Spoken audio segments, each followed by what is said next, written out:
loves us so much that He has not made an easy life haram for us. He has not made wealth haram for us. He has not made women or family or loved ones or respect or power haram for us. Allah Ta'ala has made all this halal for us in His love for us. But how do we respond to this generosity by our Rabb? Our Rabb doesn't need to show us any generosity. Our Rabb could have made everything haram for us. But no, Allah Ta'ala, because He is Ar-Rahman, because He is Ar-Rahim, in His mercy and His generosity and in His love for His slaves, He has made all these things halal for Him. But if we respond by making the dunya our abode and forgetting about the akhirah, then we have done no one more damage than ourselves, because we are giving ourselves a position in Jahannam and we are incurring the wrath of Allah. My dear Muslim brothers and sisters, we live in a very, very difficult time at the moment. The dunya is always calling out for us, but I must ask you, resist this call of dunya. Put your heart firmly in the akhirah and only pursue the dunya because you are doing this as a worship to Allah Ta'ala, and you will do this in a halal way. Embrace the Islamic personality, embrace the Islamic akhlaq and the good manners. Make yourselves shining examples of what Islam is in today's day and age. Bear in mind that Islam is under threat and there's a pressure on Islam at the moment. Only the strong mu'mineen, only the strong Muslims are the ones that are going to be able to survive this. We hear all the stories about the Dajjal coming. The Dajjal is going to tempt those people who are weak in their iman away from Islam and into kufr, and these people will die as the non-believer. These people will follow the Dajjal.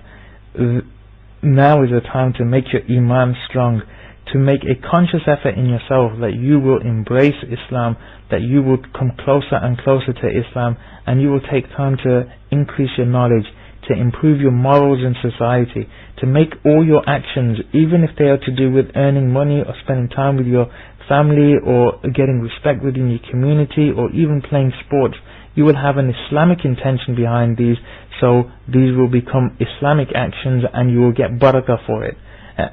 And if I can just finish on this point, this is an actual amazing point. You can have two people that will do the same kind of action. Say they're both running. Say you have two employees of a company and they're both doing the exact same job. But if one of them has got the intention that I am doing this because Allah Ta'ala has told me to earn my rizq, and I'm now earning my rizq in a halal way, and the other person is doing it without this intention, the action is the same. But the first person gets so much barakah for this, while the second person, he doesn't get any barakah for it. Rasulullah ﷺ said in the hadith, any action which is not from us is going to be rejected. So you don't even have to change your actions as long as they are Islamic. As long as they are halal actions, you don't have to change them. Just have the intention that this is an Islamic action, and Allah Ta'ala will put barakah in it for you in the dunya and in the akhirah. My dear Muslim brothers, link the dunya and the akhirah together. So whenever you see something, link that to the akhirah. I mean, the tabi'een were experts in this. Whenever they would see snowflakes, they would see these as being the scrolls that are laid out on the day of Qiyamah. Whenever they would see a blacksmith and furnace in the market, they would remember Jahannam. And whenever they would see any kind of fruits, they would remember Jannah. So this constant link between the dunya and the akhirah is key to making sure that you don't forget what is most important in your life. It is also essential that you keep good company. Rasulullah said, the person who hangs around someone who sells atar all day will smell like someone who will smell like atar, and the person who spends all day with the blacksmith will smell like iron. What Rasulullah is advising us here is, if you will end up like the company that you keep. If you are associating yourself with people that are talking about Bollywood and music and sports and distracting you away from akhirah, then you will inevitably become like this. But if you are associating with people that are talking about the akhirah and constantly making this link between dunya and akhirah, then this will be a trait that you will pick up. So this is the company that you need to be keeping, because it will naturally drive you towards becoming mu'min. Otherwise, you will end up like you will end up like the people who talk about these useless matters. One alim once said, keep company with those people who you will be resurrected with on the Day of Judgment.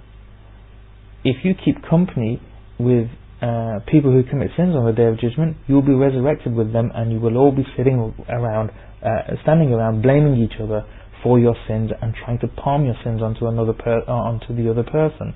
But if you are resurrected with the people with the good deeds, then you will have the treatment that they would have on the Day of Judgment, which inshallah will be under the arsh, the shade of Allah Ta'ala.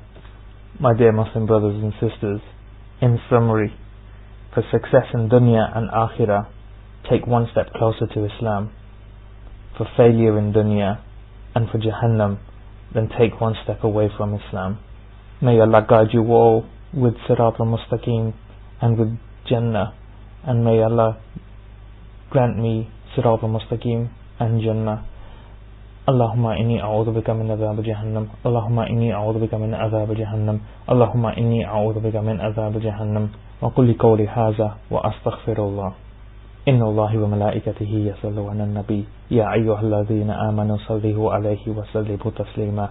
Allahumma salli ala Muhammad wa ala ali Muhammad kama sallaita ala Ibrahim wa ala ali Ibrahim innaka Hamidum Majid. Allahumma barik ala Muhammad wa ala ali Muhammad كما باركت على إبراهيم وعلى آل إبراهيم إنك حميد مجيد لا إله إلا أنت سبحانك إني كنت من الظالمين. If you would like to subscribe for further talks or would like to provide any feedback, please email suffah.school@googlemail.com. That's suffah, SUFFAH.school, SCHOOL @googlemail.com.